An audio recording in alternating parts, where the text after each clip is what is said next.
Prier avec Jésus, un itinéraire à ses côtés.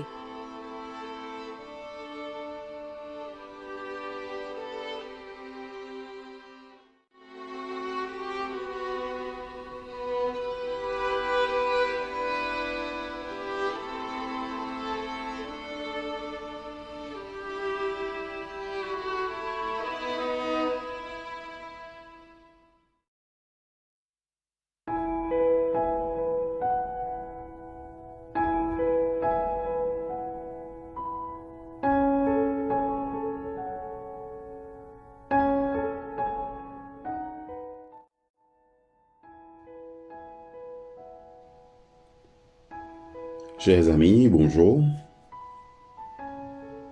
Nous sommes arrivés au 3e jour de notre 4e semaine de cheminement. Le thème de ce matin, la gloire. En Jean chapitre 17, le verset 5, nous lisons « Glorifie-moi auprès de toi-même, de la gloire que j'avais auprès de toi avant que le monde fût. » Qu'est-ce qui nous vient à l'esprit quand nous entendons prononcer le mot gloire? La majesté divine, la célébrité ou la notoriété, un aperçu du royaume céleste, un élan de louange.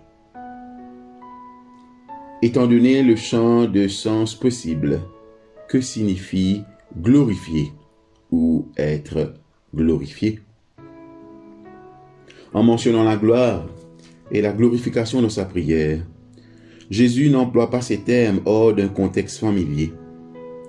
Ces notions sont ancrées dans sa connaissance des Écritures hébraïques, en particulier dans le récit de l'Exode qui relate la rédemption du peuple d'Israël. Dans cet épisode, la gloire ne caractérise pas ce qui différencie Dieu des Israélites. Au contraire, la gloire est la révélation visible de la personne et de la puissance divine au profit des bénéficiaires de l'Alliance. Lorsque le peuple d'Israël quitte l'Égypte et affronte le désert, il a encore besoin du secours et des directives de Dieu. En annonçant au peuple la promesse de la manne, Moïse déclare « Au matin, vous verrez la gloire de l'Éternel. » Exode, chapitre 16, le verset 7. Une nuée guide les Israélites jour après jour. Et voici, la gloire de l'Éternel parut dans la nuée. Nous dit Exode, chapitre 16, verset 10. La gloire de Dieu se manifeste par son action visible pour protéger la vie de son peuple. De même, dans l'Évangile selon Jean, Dieu manifeste sa gloire d'une autre façon visible par un acte puissant destiné à communiquer la vie à son peuple. Un nouvel Exode annonce la révélation de la gloire de Dieu. Au lieu de séparer la mer en deux, Dieu va unir deux poutres en forme de croix. Une fois de plus, il s'est révélé. Jésus prie pour être glorifié. Sa prière ne jaillit pas d'un désir d'être personnellement adulé. La glorification révèle Dieu. Par sa prière, Jésus offre sa vie afin de révéler la grâce et l'amour de Dieu pour le monde. Dans ce sens, la glorification devient le but de l'incarnation. Manifester et incarner Dieu parmi nous. Le souci de la gloire de Dieu éclaire de nouvelles perspectives, non seulement sur la prière de Jésus ici, mais également sur la manière dont nous devons traduire cette requête dans notre vie. Depuis que Jacques et Jean ont revendiqué des places d'hommes, beaucoup d'autres se sont mépris sur le sens de la glorification. Il ne s'agit pas d'attirer l'attention de Dieu, mais de lui rendre témoignage.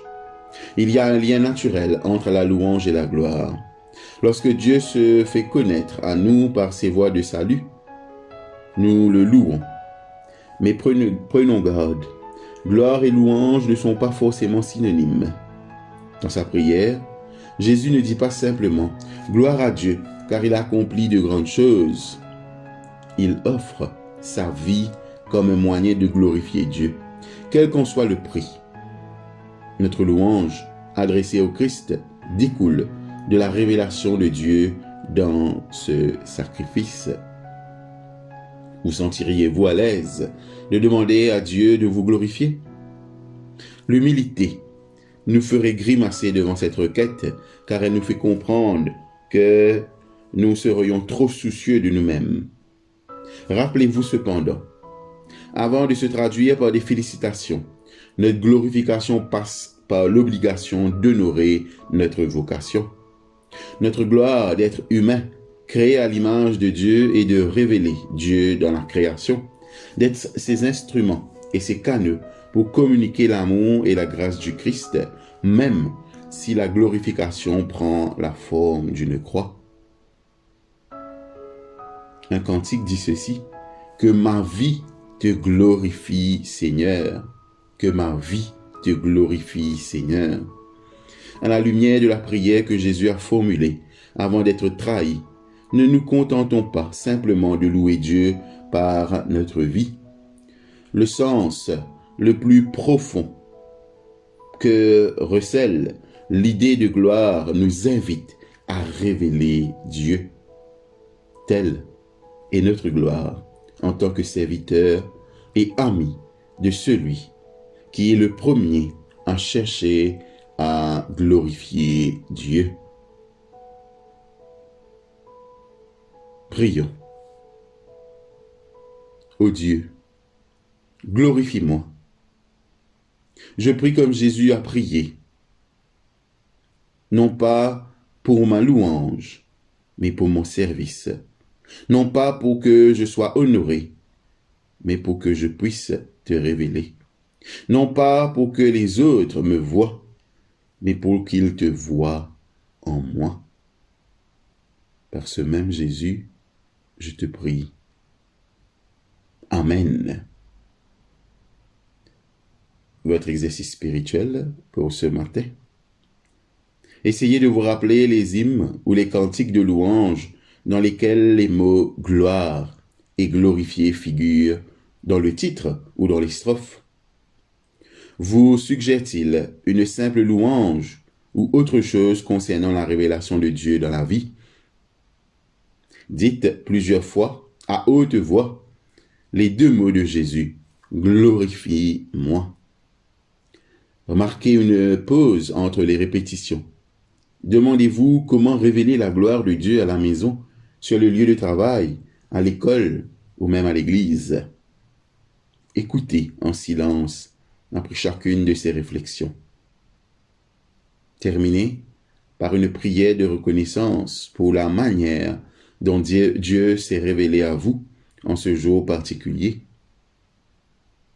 Telle est la gloire que Dieu vous a confiée.